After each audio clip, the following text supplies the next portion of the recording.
Mabuhay!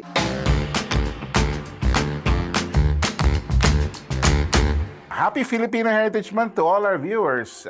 You are listening to a very special discussion of the Philippine Heritage Council of Manitoba, or PHCM, about Filipino Heritage Month. And with me today are two very special guests from PHCM, namely the President, Perla Javate, and Kuya Gani Casalla, who is the Vice President for Administration and Programming. And I am your host for this discussion, Kabarangay Kris Ontong. Tita Perla and Kuya Gani, welcome. Thank you, Chris, and happy Philippine Heritage Month as well to you. Chris, thank you so much. It is a privilege to be here. Like I said, it's my first podcast, so I'll probably screw it up along the way. Well, before we start our special discussion, I would like to ask Kuya Gani Casalla to do the honors of reading the land acknowledgement. Kuya Gani?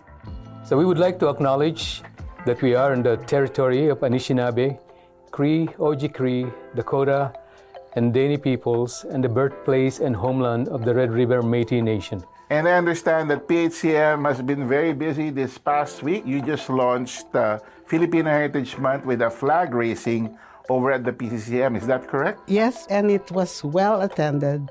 And Mother Nature kind of teased us to start with a pouring rain at 7, and it dried up by 8. By the time we went for our mini parade, it was just gorgeous. The day was really warm and sunny. I would second the well-attended part of it. It was definitely a success, and kudos to the organizers, kudos to the flag raising committee for the many months of preparation to get us to this point. I remember that fondly because earlier this year, I actually stepped down from the PHCM as VP for Media Engagement. But I am still a member, so I'm glad to join this discussion so that we could talk about a very special topic. But like I said, I remember it fondly because of how colorful it is and how many people you can see there and all the organizations that participate in that mini parade around that small rotunda. And also the visiting dignitaries, elected officials, sponsors. So it's like a who's who. Isn't that right, Tita Perla? Yes, that's really great. This year we probably had about 30 different organizations that joined us. We also had a lot of our sponsors come. So they were part of the raising of the flag along with our government officials. We were led by the Ati-Atihan band. And what other special features did we have? Our little ones, Kinder and Grade 1, they led the O Canada and Lupang Hinirang. That's really beautiful. And you're right, that's the first time that this happened from Meadows West School. So it's a bilingual program. Thanks to them for doing that. And that ties in with our topic for this discussion, right? So that's a good springboard. Let me just ask, because whenever we have a gathering like that, whenever we have a celebration, another highlight is the food. And what was the food that was served during the fellowship? I think the food is sort of a unexpected type, right? It's our usual pancit with pandesal and lumpia. Definitely, there's a lot of them, because we have extras. Considering the hall was full, was really full with people. You can't go wrong with the pancit. It's a trademark. That's good. And for our non-Filipino listeners, when we say lumpia, that is actually the Filipino spring rolls that are filled with ground pork. Egg rolls. Egg rolls, sorry. Yeah, because the spring rolls is made out of veggies. There you go. Egg rolls is made out. Corrected. Okay. I sit corrected, actually, because I'm sitting down. And then when we say pancit, it's actually the chow mein, which is our version. Our version of chow mein, of course, yes. which is Chinese, right? So it's stir-fried rice noodles with chicken flakes and vegetables. So that's the recipe right there, folks. Okay. So I don't want to go into the details. Okay. But let me just go back, Kuya Gani and Tita Perla, to our topic for tonight, because we hinted at it earlier, because she mentioned there was a first that happened during the opening ceremonies. We were joined by choir of children from Yes. one of the schools, right? But just to let our viewers know, because I'm referring to Tita Perla and Kuya Gani, that is a sign of respect in the Filipino community for somebody who is like more senior than a person. So Tita means auntie, and Kuya is elder brother. So even though we're not related, out of respect, I refer to Tita Perla, or Perla Javate as Tita Perla, and Gani Casalla as Kuya Gani. Now, let's move on to the actual topic, because so earlier you mentioned that there was a first that happened during the opening ceremony at the PCCM where the flags were raised. And now that brings us to the theme for this year of Filipino Heritage Month, which is in Filipino, Bayanihan, Pamana sa Kabataan. But I'm gonna let Tita Perla translate that in English. Or Kuya Gani, you can translate that into English for our North American viewers. Well, Bayanihan, if you read what it means, it basically means communal unity, which is helping others without expecting anything in return. So I guess we were brought up in the Philippines that's how we should be dealing with, when we offer help to other people, that we shouldn't be expecting anything. And that when we help as a group. You could help as an individual as well. But that's pretty much how we would like, and we have been brought up, to those of us who immigrated here to Canada. And that's what we would like share and pass along to our younger generations. And Tita Perla, do you want to add why that was selected for this year? We really worked hard in coming up with a theme that is relevant to our present time. We are now having our probably fourth and fifth generation of Filipinos. So more and more young people born here and growing up. So it's important for us to, sort of make alive the values that we have that are important. And, presently, our society is so geared on individual undertakings. People tend to be just individualistic. And it's understandable. We are affluent society, so we can afford to be on our own. Now, we come from a third world country where the way we were able to survive and to improve our lives is by helping each other. The value of Bayanihan. We're here, but that value is still very important because it's something that we can carry on everywhere, in your workplace, in our lives. And so we thought we would concentrate on having this value of Bayanihan be put in the forefront to make our young people aware of what it is all about. They experience it in many ways. I'm pretty sure parents tag them along when they go for parties and when they go for wakes for funerals. They see that in action, but there's probably not enough explanation to them as to what is behind what is going on. So by concentrating on Bayanihan now, just the word Bayanihan, for them to get used to it, and let that curiosity be triggered a little bit, so that way they'll understand it more. I like that, and I appreciate how Kuya Gani defined what Bayanihan means in English, which is what, as you said, it's communal unity, and you also explained that has to do something with cooperation, helping each other. And Tita Perla, you also emphasized why there's a need to remember this particular Filipino custom or practice of practicing Bayanihan, because it's ingrained in our culture, it's ingrained in our history. So when you Google, this is something I tried, what would happen if you Google Bayanihan? And the first thing that would show up, especially in terms of images, would be like people holding up a house and they're probably going somewhere else. So that's helping to move the house. That's a stereotypical Yes. image of Bayanihan. So that's in a picture or in a painting. You've probably seen that somewhere. And that represents like a community helping each other out. Right. Because there was no U-Haul back then, so they had to carry it on their shoulders. But houses were light then, because they're the bahay kubo. Which You is can also- carry them, over your shoulder with 10 people. Which was a brilliant design of our ancestors because that makes them very portable. Right. And you can move it from place to place, right? Yes. So I like the way that the design of our houses work with Bayanihan. And of course, we also have to mention that Bayanihan has the word bayan, which is community in the Philippines.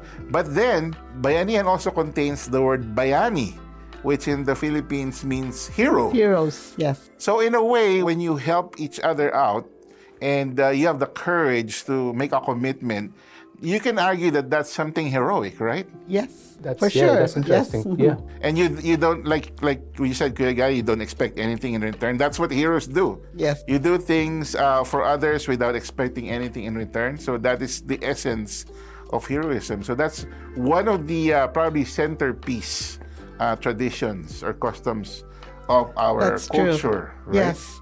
And I think the one thing that we unconsciously do today is when here in Canada, in Winnipeg, when a friend or a relative has to move to a different house, We still help each other. we don't automatically rent U-Hauls or somebody to move it for us. So that's the modern context, We Kuya Gani, right? call our friends, we call our relatives and say, hey, can you come help me move?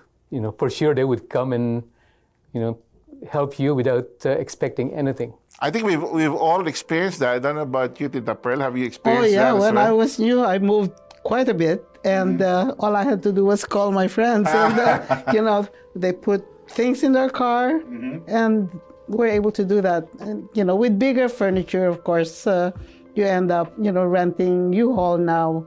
But basically, even if you rent something, you still sort of depend on your friends to help you out. But doesn't that fill your heart with joy? Like you're in a faraway land, so far from your family. Because in the Philippines, you can always rely on family. You probably have burly cousins who can carry your sofa or your cathode ray tube TVs, those heavy ones. But now that you're here in Canada, there's no assurance that you have family nearby. But you do have friends from work, friends in the neighborhood, and you can depend on them. Is that the case with you, Kuya Gani? That is definitely the case. Right? And with you as well, Tita Perla? Oh, just recently, before COVID, I moved. And I had newcomer friends that came and helped me. And I'm telling you, I rented a U-Haul just to do the big things. But I had a lot of little things. And it took us probably 5 times going back and forth. And they were there to help you out until everything was pretty much in place. And it makes you feel really good, that you are not alone when you undertake something big like that. And that shows you the heroism because, like you said, that was during COVID times. Yes. And people were very afraid to just come out, right? Go But out then and mingle. they went out in droves and they helped you Helped out. and they were not relatives of yours. No, not at all. Yeah, they were just newcomers. So that is the essence of our Bayanihan. It lives up to today, right? So we were able to bring it over from the Philippines over to Canada, and we help each other out because we're all part of that community. But I also see that in other cultures as well, Oh, if yeah. I'm not mistaken. But that is something that we're proud of, having it in our specific culture. Yeah, Tita Come to Perla. think of it, Chris, we're known for our work ethic. And if you really think about it, it stems from the Bayanihan spirit because it's cooperation, it's collaboration and all that. And then wanting you want what's best for whatever thing you're doing. So you're working in a place with that in mind.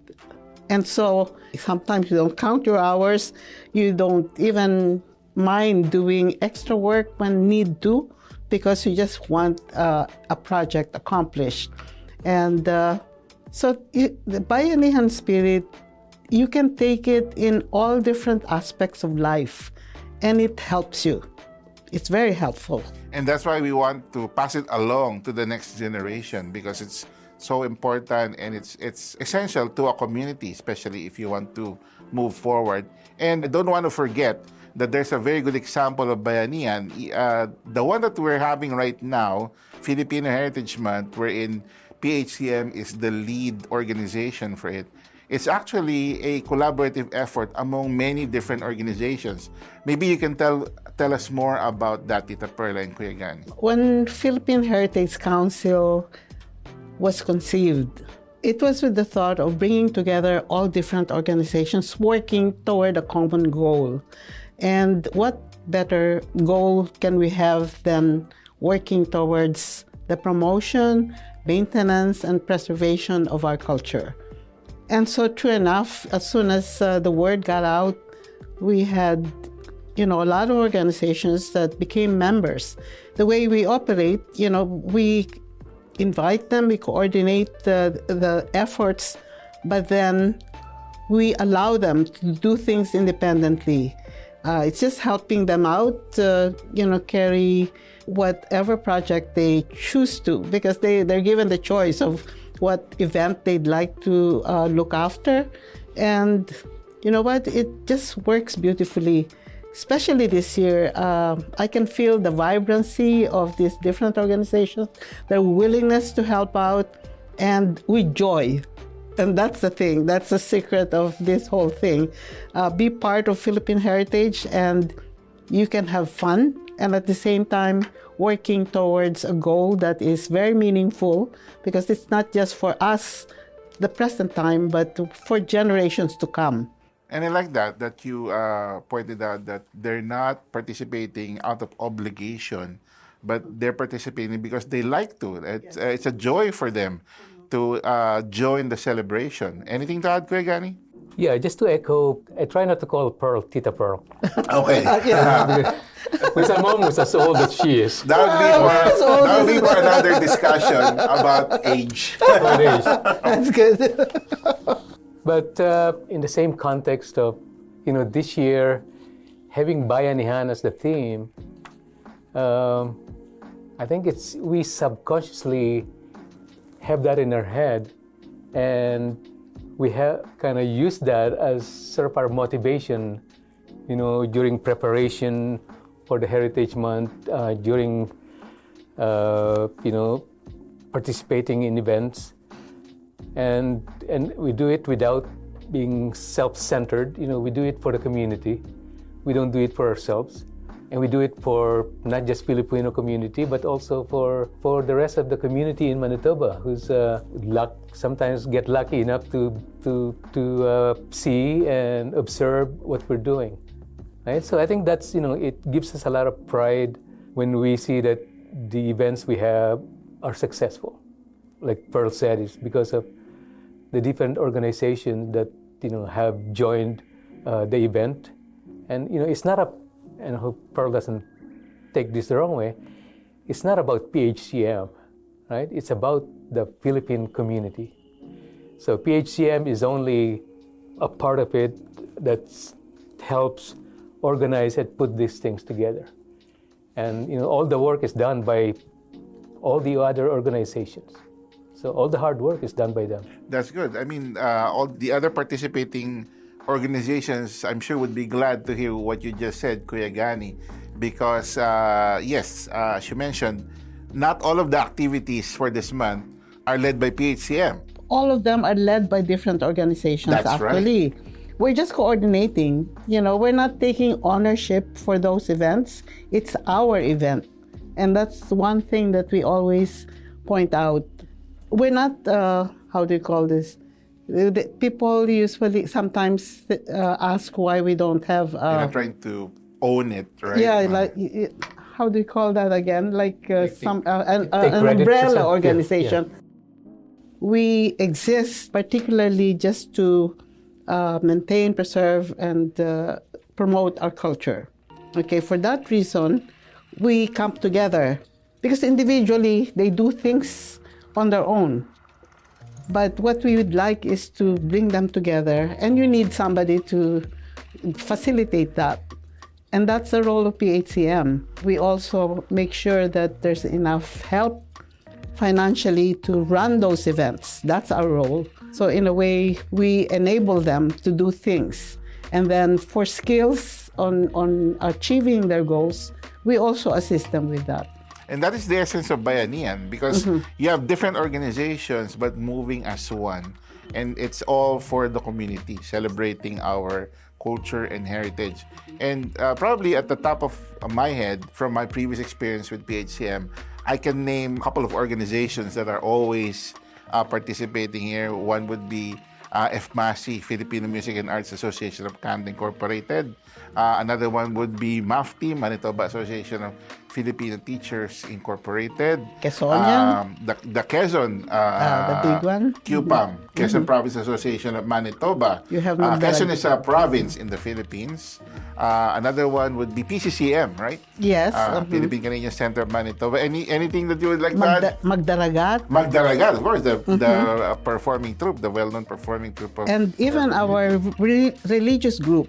You know, we have the celebration of faith that is led by the United, what's a group of pastor, you know, but it's an association, yeah, interfaith, yes, and there's about 30 different religious denominations that are part of that interfaith organization. So it's a multi-sectoral group. It is. It is. Okay. It's not just secular groups, but you also have religious organizations which are part of it. So it's a lot of organizations moving together with the common goal of celebrating Filipino culture. So that also serves like a role model, don't you agree, for our younger generation to see that we're all united in celebrating our culture and heritage. So role models are important for our youth. But we're still faced with the challenge of involving our young people. And that's why we decided to have this theme, because we still are operating as separate generations. And we want to be able to bridge that gap so that there's more understanding and there's common effort being put by intergenerational and not just, oh, this is for the adults, this is for the young ones. You know, but there has to be more of that effort of bringing them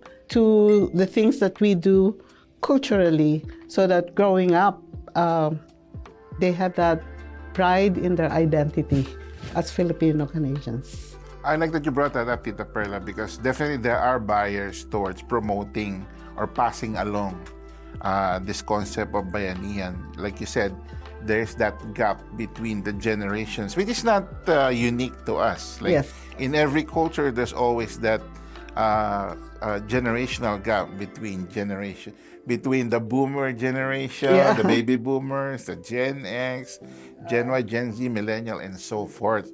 So there's always that challenge. But for example, like in our own community, we do have we have PHCM, we have all those other organizations that we mentioned earlier.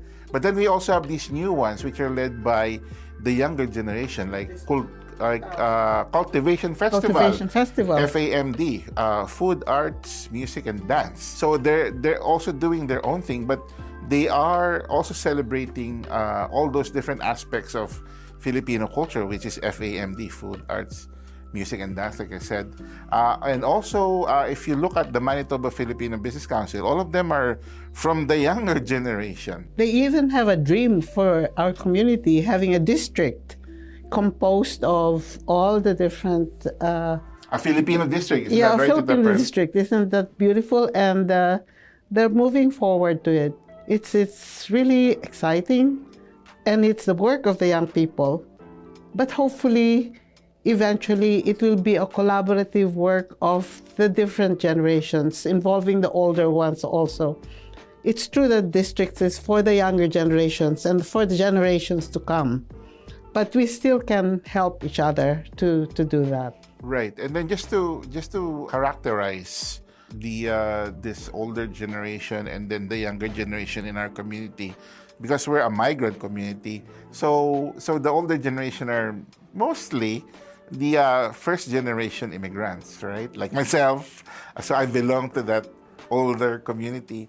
But the younger generation are the ones who grew up here, or the 1.5, as they call themselves. Like they came here. They weren't born here, Little but they ones. came here. They young were kids. young, very young, but then they were molded by Canadian values, right?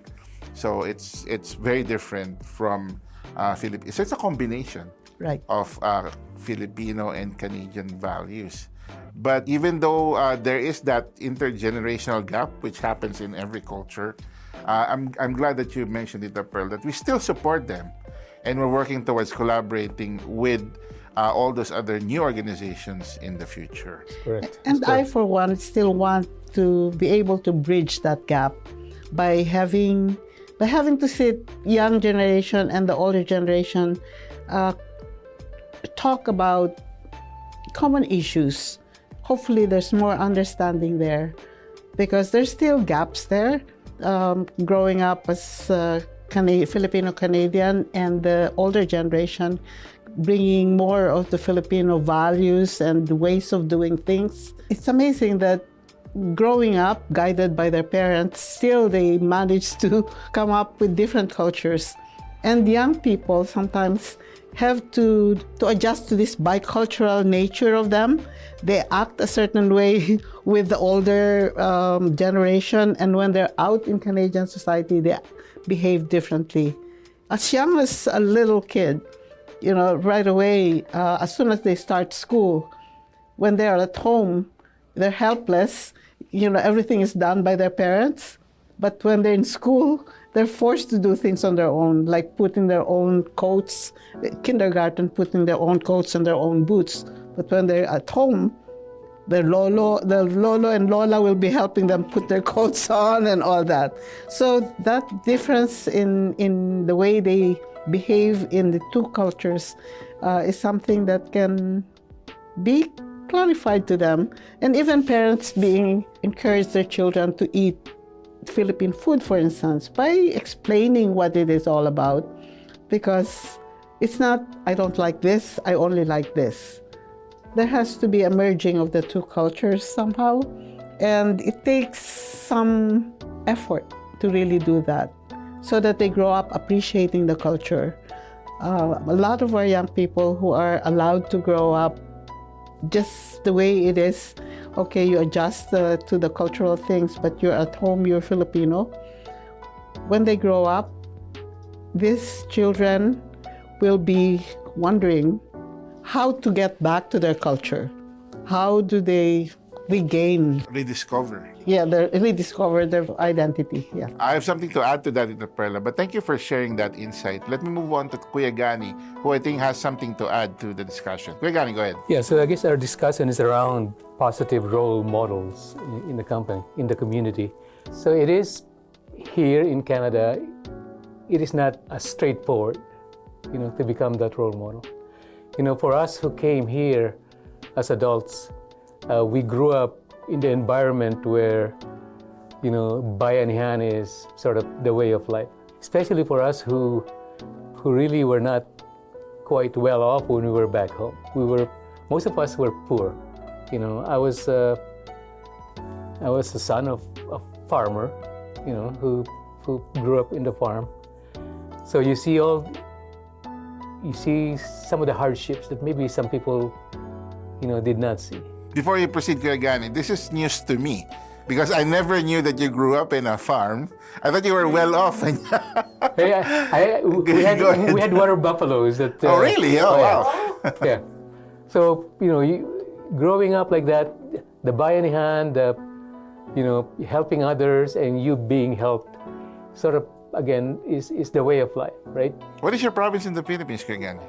I was from Cavite. Oh, okay. That's where Philippine independence was declared, correct? In Kawit. Cavite, Cavite. There you go. He just punched the air, folks, in case you're not So seeing I guess it. going back to sort of being a role model, we had our parents as a role model, we have the environment as a role model. So it was a natural for us to have grown up, in that type of environment. And now we're in Canada and our children grew up here or were born here. So the environment is not there. That's where the importance... So there's a disconnect, is that what you're saying? That's where the disconnect is, but also that's where the opportunity of the home to where that role model needs to start. The parents and how you bring your kids up, right? So it starts from home, but also it starts at school. It's, children grow up, hopefully parents show them the way, the school, hopefully the schools show them the way. And, we can't really help, but, kids are independent here. So we really can't hold them back, right? So we just need to let them go up, and hopefully they'll learn as much as possible from us, parents, and that they learn the values from schools. And I think some of the programs we have at schools, these days, the Filipino bilingual program, the program with rondalia, they learn how to play rondalia, which I must say I learned when I was back home when I was little, so I can play it a little bit. These kind of programs help become as role models. It's not because we're better than them, it's just we grew up differently from how they are growing up here. And the only thing we can do is try and give them as much of our experience and pass it on to them. And I think that Filipino experience is something that people might be able to get a glimpse of from the new musical that's coming up, Tita Perla. Do you want to mention that? It's exciting for the community to have a group come up with their own production. They call themselves Mabuhay. It's actually a musical where we feature the best of our talents here in Winnipeg. And it's going to be shown at Rainbow Stage, our very first, very own production with the concept started off by a Filipino. Even the songs that are sung there, everything. It's all Filipino, and they're all our younger generation. It is a big source of pride for our community to have that.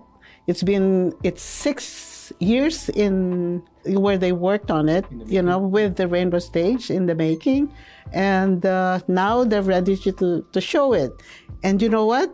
At our Philippine Independence Ball, you'll have a glimpse of that because they will be our special guests. Wow, maybe you should also mention or plug the Philippine Independence Ball. I'll leave that to Kuya Gani. Kuya Gani, where are we having our Philippine Independence Ball? Well, so our Philippine Independence Ball is being held on June 22nd at Victoria Inn again. This is our second year at that. This is a very nice venue. It's a very, very nice venue. So we've been lucky that we have it for this past two years, and this year will be. Last year was amazing, and I hear the host was very good. the host, definitely, the male host and the female host were excellent. This year is going to be better yet. Because there's going to be a new host. Because it's somebody else. A new and improved host. Yeah. Looking forward to it, and hopefully, I think right now we're almost at 500 in terms of ticket sales. Are there still tickets left, maybe, for those who are interested? There's definitely some tickets left. It's a big hall that we rented this year, and to those who are still, on the fence per se, attending, yeah. Please come get your tickets. And then they could go to the PHCM website or PHCM's Facebook group for the details of how to purchase those tickets. There you go. Don't miss it. It's the celebration of the 126th independence of the Philippines. And also, we're celebrating the 75th anniversary of the bilateral relation between Canada and the Philippines. Wow, so it's doubly special this year. Doubly special, and we have special guests to represent the two countries. Is that going to be a surprise, Tita Perla, or Yes. can we reveal that on this episode? Or And let it be a surprise. it's going to be a surprise. So be there or be square. Okay.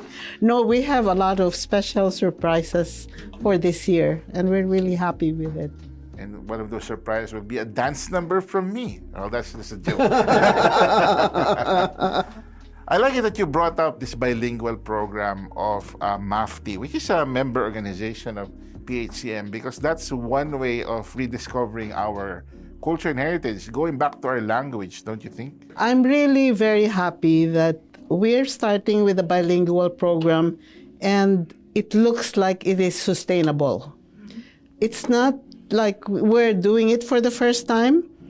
In the 80s, there was an attempt to do it. There were courses being taught in school in Filipino, but still at that time, people were not ready to embrace the fact that it is important for us to preserve our culture. We tended to think the colonial mentality that we're here in Canada, why do we have to teach our children Filipino? Because they need to speak English right away. So with that mentality, attempts to have programs to help out maintain our culture didn't work out very well. So now, 60 years after, because we're 60 years now in Canada, it's good that with this start, having a small group of children doing the bilingual program, hopefully it will spread that importance of having their children be aware and appreciate the culture that their parents have, because that's who they are. It's actually the essence of their existence, and so for them to enjoy that as a young child, they can carry that when they grow older. Now, I appreciate that history lesson because I wasn't familiar that there was an earlier attempt to do that in the schools. But I'm also glad that MAFTI is finding success Now, yes. and good response with that particular program. And so we're talking here about education and awareness of our culture. But I think also this is just my opinion, maybe the reason why it didn't take off back then was there was also no interest or little interest in the community. And over the years, because of probably mass media, now we are represented in mass media. There are so many Filipinos in all types of media. And even in our government, we have Malaya Marcelino, we have Jeline De La Cruz, who are part of the government. And then we also have different Hollywood personalities who are Filipino or have a mixed heritage. Not counting myself, And there's 100,000 Filipinos, over 100,000 Filipinos now. Here in Manitoba? Here in Manitoba alone. And Filipino is the second most used language here in Manitoba. So there's more, the comfort level of children and youth is really much better, because wherever they go, they see Filipinos and they see that they're accepted. So that alone is a good motivation for them to start appreciating who they are. Yes, I like those stats. So I guess you can say that we have saturated the consciousness, at least here in Manitoba, because you can see many, especially when you go to the mall. That was my experience when I came over here. I thought I walked back into the Philippines. In the mall, there's lots of Filipinos. You're in Mall of Asia. Yeah, I was back in SM or somewhere in the Philippines. And then when you go to a place like, not that I'm plugging them, but Seafood City, which is a familiar go-to place of Filipinos in North America. When you walk in there, everybody's Filipino. Suddenly you just talk in Filipino and it feels like you're back in the Philippines. So now there's that interest from the younger generation of trying to rediscover their roots, probably. And even in CBC, there's a podcast there from Jim Agapito, I believe. Yeah, Jim Agapito, Rediscovering and we do have Filipino. one person who is with CBC. Joanne Roberts. Joanne Well, Roberts. actually, Joanne Roberts is with City News now. And there's another one. There's one more. Oh, there's one more. Oh, Faith Fundal would be that one. Faith Hondal is one. There's another lady. There's another lady. Okay. Yeah, there's another lady. Yes. That's, Yeah. news to me. And then behind the scene at CBC, Oh, yeah, we yeah. do have I know Marjorie Dawes. But she was like, And Ruby. she was there like not way Ruby. before. Okay. In all aspects of life here in Manitoba, we are already there. That just goes to show you that we are part of the fabric. We're part of the fabric, and we're here to stay. Manitoba, As I yeah. say, we are And that's here not to a stay. threat. That's just like that's an assurance that we're here to enrich the culture, like we did with the cuisine. Cuisine, correct. So we've talked a lot about the different aspects of this month's theme of Filipino Heritage Month, pamana, bayanihan, pamana sa kabataan or community spirit, our Legacy to our youth. Why am I so poor in Filipino? Maybe because I'm very Canadian now. We talked about all the different aspects. Like I said, we defined bayanihan. We also discussed why it's important to pass it along to our younger generation. And we also identified what the issues are or what the barriers are towards this particular objective. What are the challenges? And what we are doing right now. So there are programs that are ongoing which didn't succeed before, but it's having a lot of success right now, like the ones being done by MAFTI.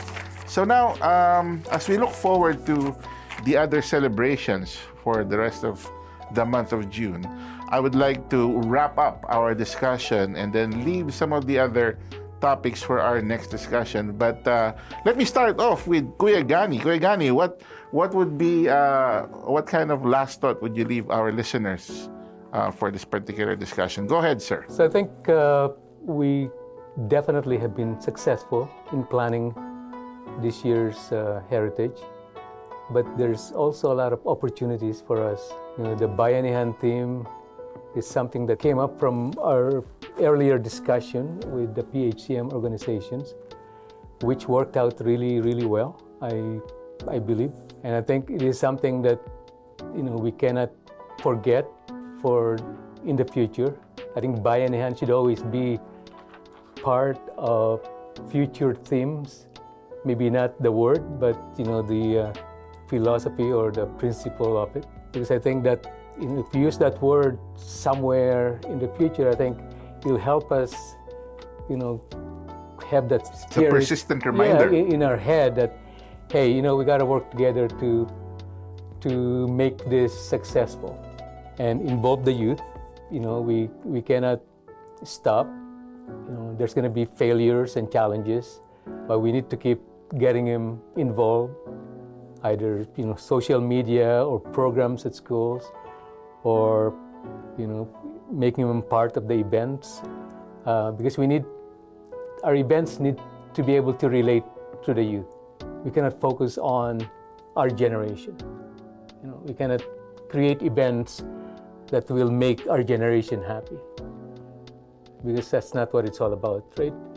We need to make and have events that relate to them, and we can only have that by making them part of